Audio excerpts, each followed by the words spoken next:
আজকে পবিত্র জুমার দিন আসর নামাজ পড়ে নির্দিষ্ট স্থানে বসে এই দুরূদ শরীফটি ৮০ বার পাঠ করুন। ইনশাআল্লাহ ৮০ বছরের গুনাহ মাফ হবে, ৮০ বছরের সওয়াব আমলনামায় লেখা হবে। দোয়াটি খুবই ফজিলতপূর্ণ। দুরূদ শরীফটি হলো আল্লাহুম্মা সাল্লি আলা মুহাম্মাদিনিন নাবিয়্যিল উম্মিয়্যি ওয়া আলা আলিহি ওয়া সাল্লিম তাসলিমা। আমি দুরূদ শরীফটি আবার পড়ছি। আল্লাহুম্মা সাল্লি আলা মুহাম্মাদিনিন নাবিয়্যিল উম্মিয়্যি ওয়া আলা আলিহি ওয়া সাল্লিম তাসলিমা। দয়া করে অন্যকে এই দুরূদ শরীফটি পাঠ করার সুযোগ করে দিন।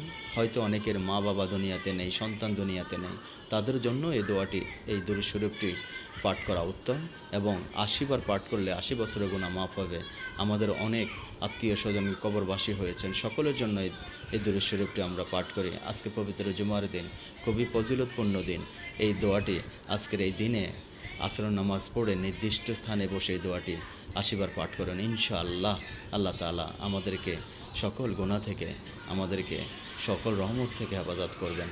আল্লাহ তাআলা আমাদেরকে এই দুরূদ শরীফটি বোঝার, পড়ার তৌফিক দান করুক। সবাইকে শেয়ার করে জানিয়ে দেবেন। আপনার এই শেয়ারের মাধ্যমে আপনারও আমলনামায় সওয়াব লেখা হবে ইনশাআল্লাহ।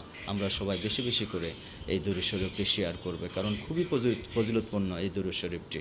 আল্লাহ তাআলা আমাদের সবাইকে হেফাজত করুন। আমিন।